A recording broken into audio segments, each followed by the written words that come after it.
Welcome back to Vintage Camera Digest. Today I'll be covering just how great it is to get out and have some adventure. Now at my age and physical condition, it's not going to be bouldering or skydiving, it's just a simple hike in the woods to photograph a waterfall. I'll be headed down to Warm Springs, Georgia to photograph Cascade Falls. I'll have my Minolta 7000i and 8000i with me. One's going to be loaded with T-Max 100 black and white film and the other loaded with FlicFilm Chrome slide film. So it's no use sitting here any longer. I'll see you on the trail.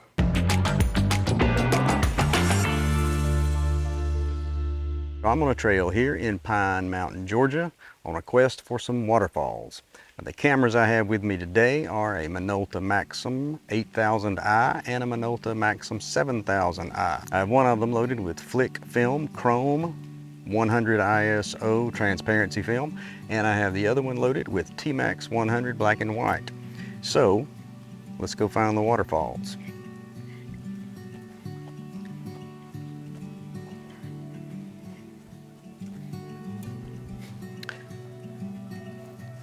And if you're wondering about my backpack, I have a whole video on that, just about the backpack. Basically, it is a Coalax Lancer 300 backpack. It's got about 35 liters of storage space in it. It's modular on an exoskeleton frame. And we'll see how it goes. You know, I love my photography backpacks. Usually I'm using a Tamarack Expedition. I've got two different sizes of those. Those are pretty comfortable, but they don't have the exoskeleton design. So this one's built onto a hard frame. We're trying it out today and using that as an excuse to shoot some film.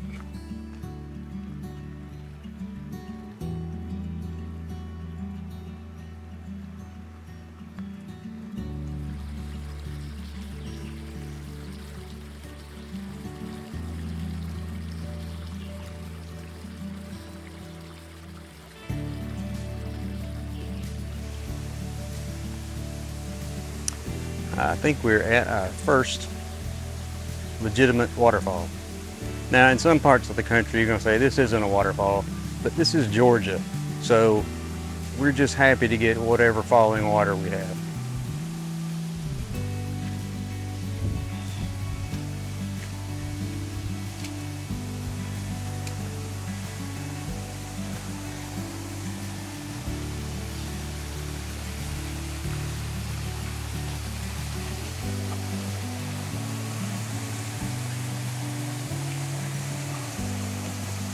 Well, let's see if we can find a good spot.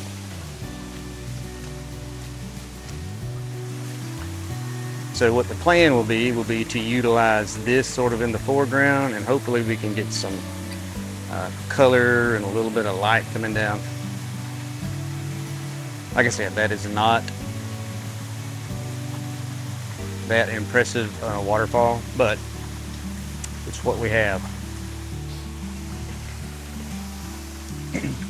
So what I have done, I framed it up here. I've got a neutral density filter on there, so I'm going to get 1 second at f9.5. I've got my cable release here, and then I'm going to underexpose it a little bit too because it's slide film. And I have also taken it off autofocus because the center of the frame is not where I want it to be focused. All right, so here's shot one. Let's go a little underexposed to f11.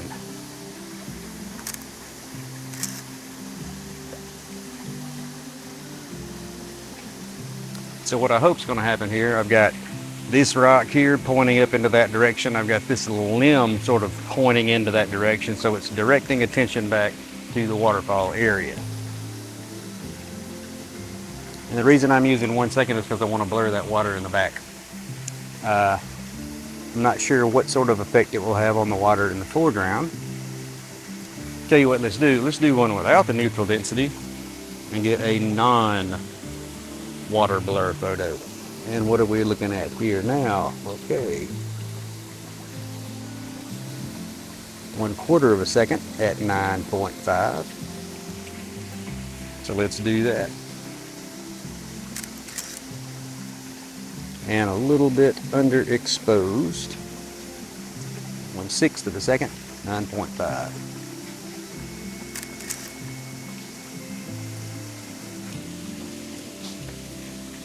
Let's put a different lens on just to see.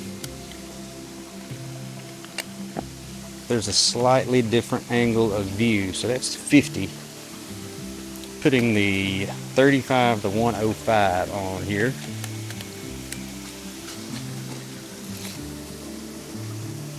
I want to get a little bit of the reflection here in the water. Put the cable release back in. And what do we have? We've got 1/4 of a second at 9.5, so let's do that. Now let's underexpose it just a bit. About a half a stop. All right.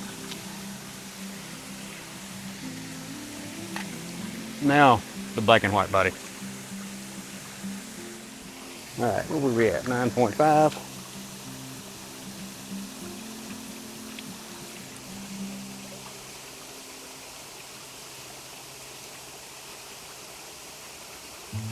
All right.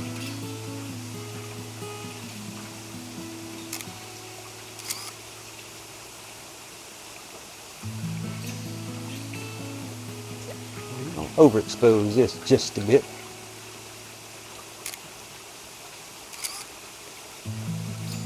All right, so without the filter.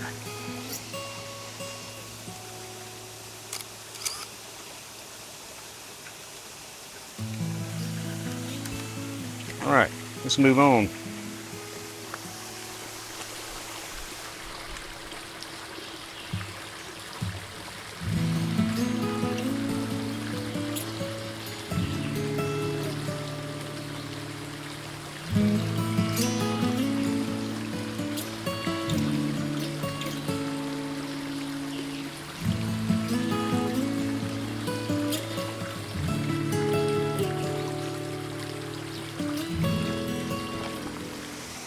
So let's see, what have we got here? So 1/4 of a second at 9.5. Underexposed just a little.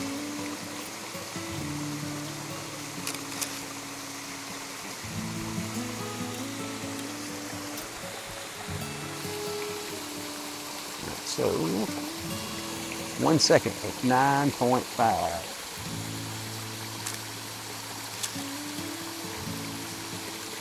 And let's underexpose just a bit.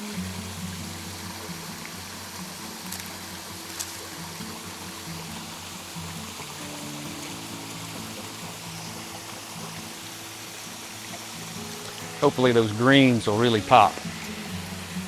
And since we're just talking about the greens and the color here, yeah, I might as well do a black and white. I mean, what's it gonna hurt?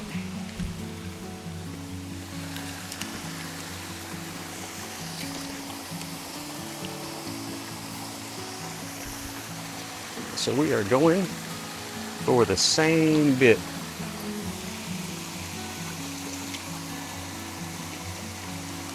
Maybe a little bit lower. I'm getting more of the foreground here in this shot. I'm not as concerned about the color. All right, and shutter speed of 1.5 seconds at 9.5.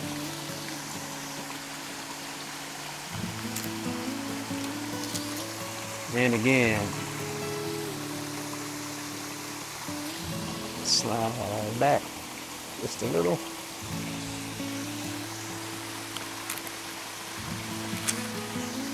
and overexpose just a tad on this instead of, yeah, so 2 seconds at 9.5.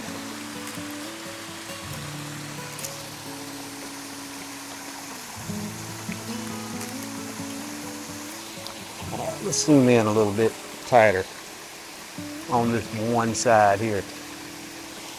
I'm going to be getting some flare with that filter on. We're going to go to 1/6 of a second at 9.5, and let's go f16. All right, so half second at f16.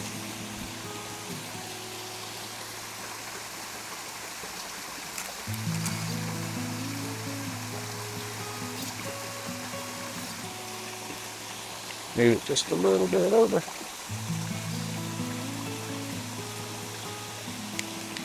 Same thing.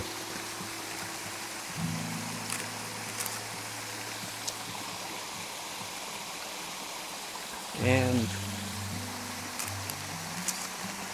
there we go.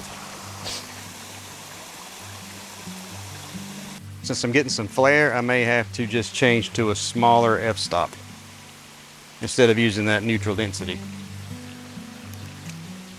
I don't think it's going to be a big deal because we haven't got a whole lot of light out here anyway.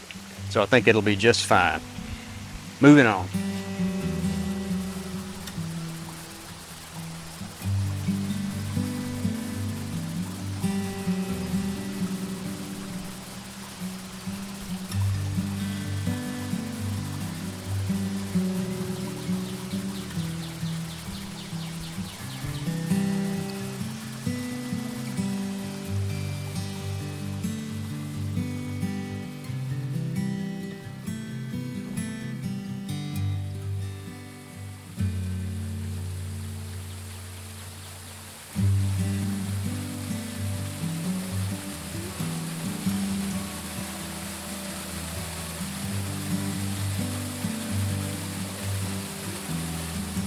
So behind me is Cascade Falls. So that's the stopping point for today's adventure before I turn around and go back.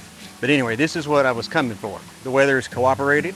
There's a nice big patch of overcast sky right above. So we don't have that high dynamic range. We don't have that extreme ratio of light to dark. So I wanted it very sort of low contrast, soft, even.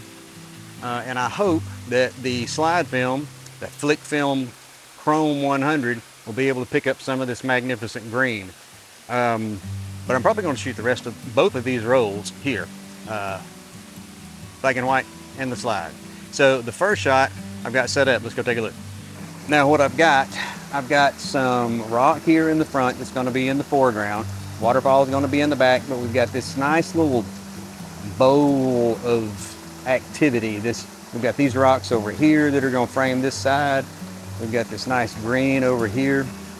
Like I said, I'm going to shoot low and over these rocks right through this empty spot right there to get this. By the way, I am shooting with the 20mm 2.8 for this. So let's get a few shots. So let's go for some deeper depth of field.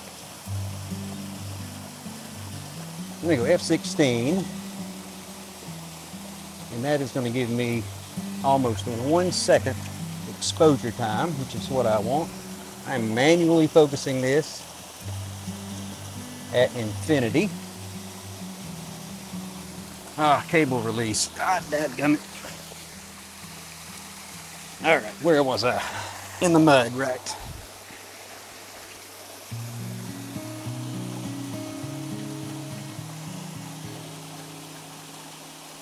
Right. That's one shot. All right, let's underexpose it one little bit. Just about a half a stop.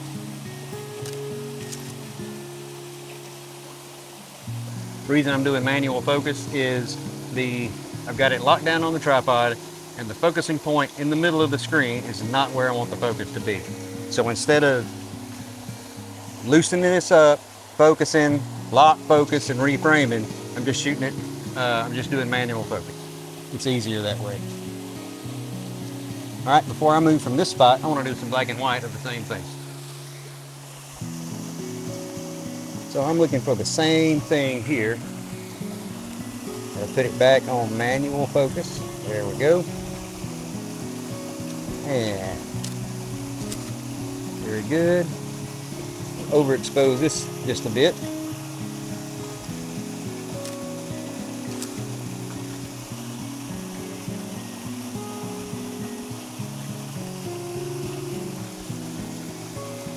Let's do another like so,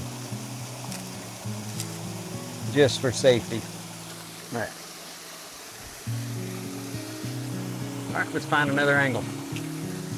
One thing I want to point out is that I'm not really having to use that multi-spot metering card out here today. I brought it in case we had really high ratio light levels, but we don't. We have a very low contrast lighting situation, so I don't foresee standard multi-pattern exposure being a problem with this. I could check it against a multi-spot and see what it is, and I'll know for sure then. I did make use of the spot metering card here, and I measured various points here. This brighter rock here, the shadowy area back there, and I was getting a different exposure than I was. So let's use that card. I brought it specifically for that, so let me not be lazy and make the effort to make it work.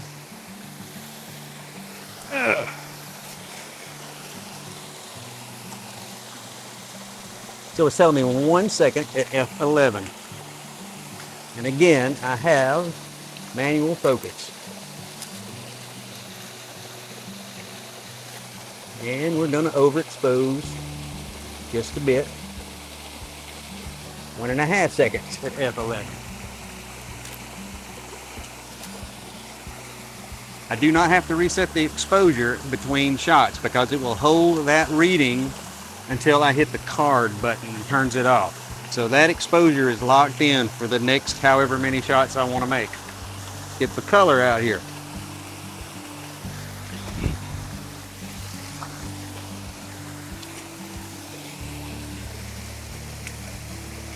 Unfortunately, I'm feeling a little rain. Now there was no rain in the forecast, but you know, whatever. All right, so let's do a spot metering with this. Turn the card on.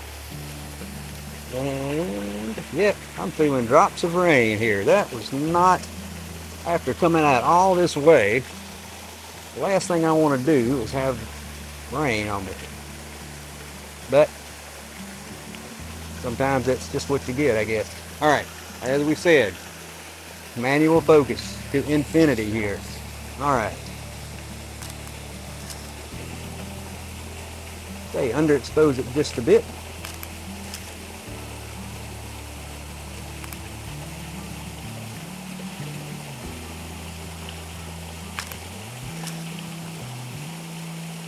And again. All right, so I'm gonna take some shelter in a little overhang up here until the rain passes. So what I'm gonna do is, while I'm waiting on this little, I mean, it's not really raining hard, it's just sprinkling, but I'm gonna use this opportunity to try to find a couple of different angles. So when the rain lets up just a bit, we'll be ready to go.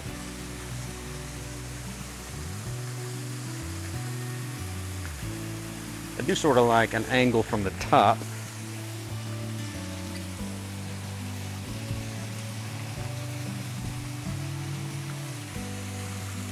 And actually, this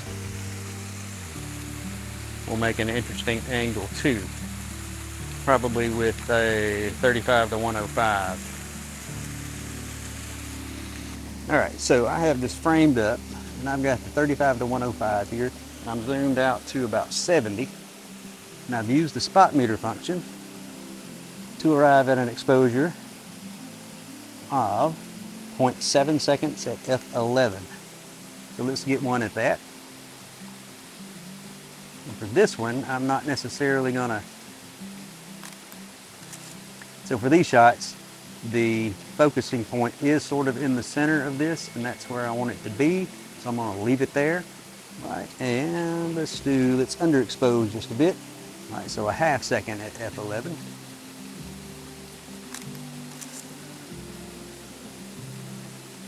And I can go 1 second at f16. If I can find the right button. It's telling me 1.5 seconds now at f16. Well, let's do that.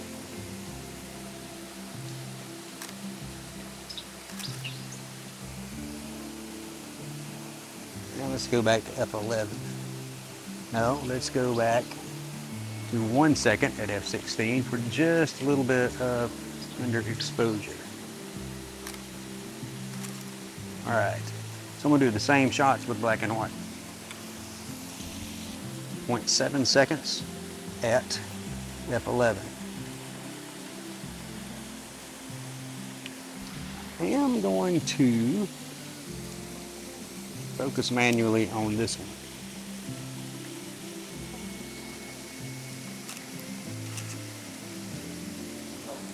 And let's overexpose just a bit. 1 second at f11.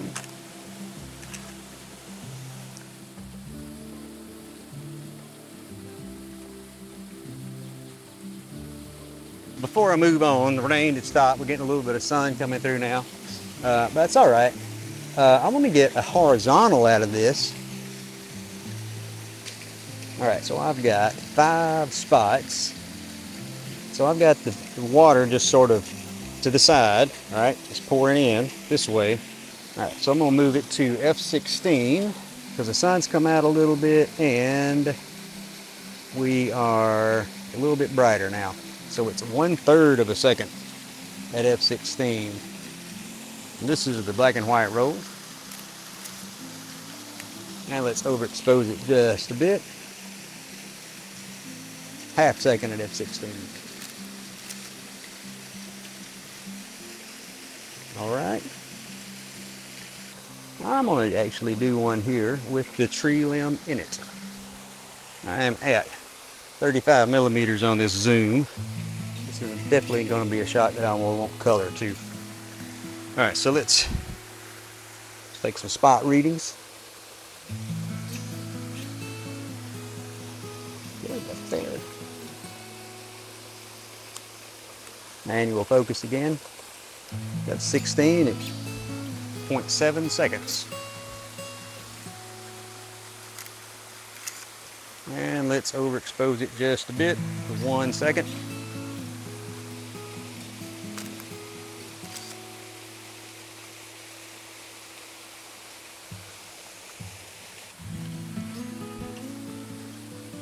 That's pretty much.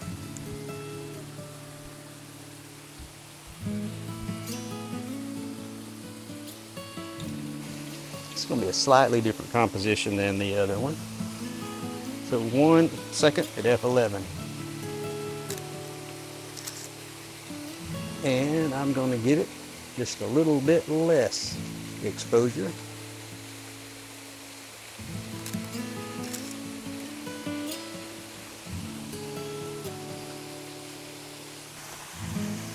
All right, for these next few shots, I want to get sort of straight on here.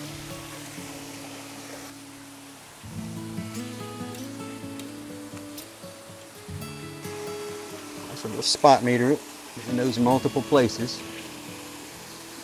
And I'm getting 0.7 seconds at f11.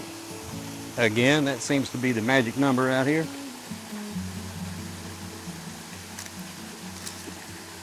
All right, let's go f16 so we can get a little bit more blur. So 1 second at f16.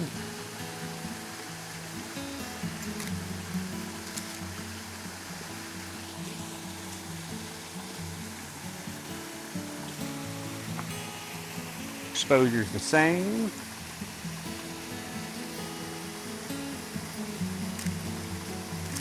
Just 1 second at f16. Let's underexpose it just a bit.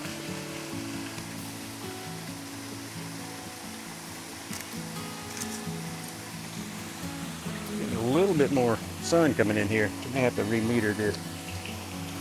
to shoot this black and white while I'm here before we move on and finish this up, because I want to get like the 24 millimeters and get down around in this, around from the front here. That didn't make any sense, did it?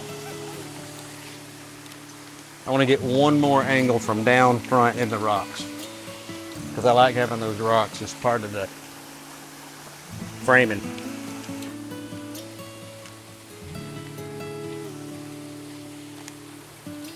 I mean, I guess if I really wanted black and white, I could just, you know, scan the color and turn that into black and white. But what's the fun in that? I am going to mirror this again. And again, I'm just picking out various points that have different lighting.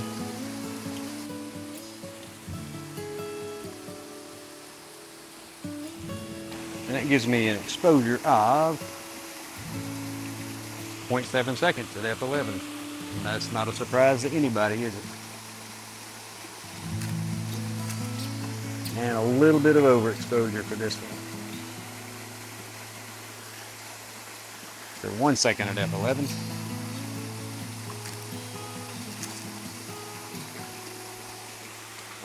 Let's back up and get just a little bit wider, like I did with the color shot.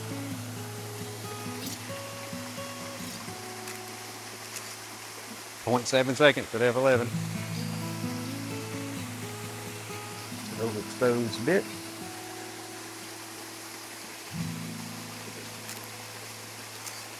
All right, so let's find another shot down low at a lower angle with a wider lens, like the 24.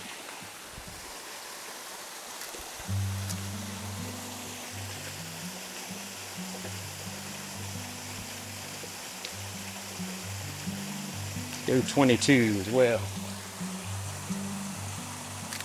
Typically, I wouldn't want to shoot at f22 because of diffraction, but okay, half second at f16.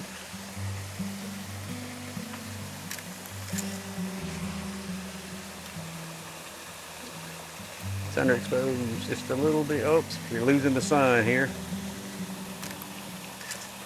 That was 0.7 seconds at f16. And I've got one more shot. So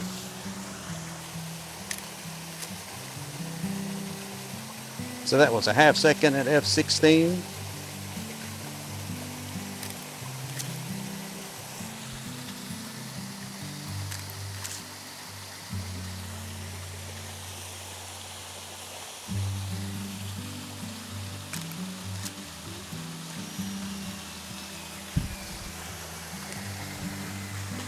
Somehow I got 40 shots out of that roll, and I didn't expect that. So I almost panicked, because when it went to 39, I'm like, did the film even advance?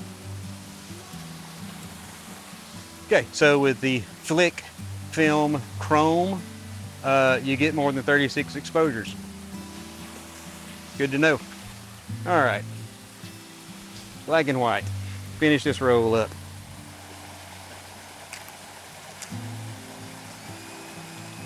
All right, that's it.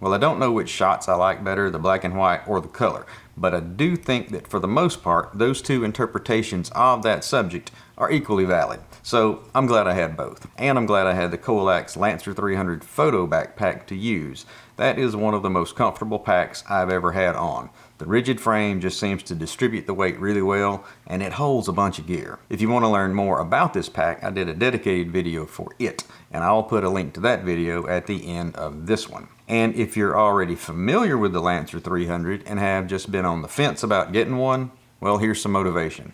Follow the link in the description and use that special code to get a 10% discount. And if you have any questions about it, put them in the comments. I promise to give you honest answers. Besides, if I thought it was junk, I wouldn't even be telling you about it. Well, that's a wrap for this episode. Hope you enjoyed it. Be sure to leave a like and also subscribe so you won't miss the good stuff I've got coming up. And remember to get off that beaten path every once in a while. It is a beautiful world out there.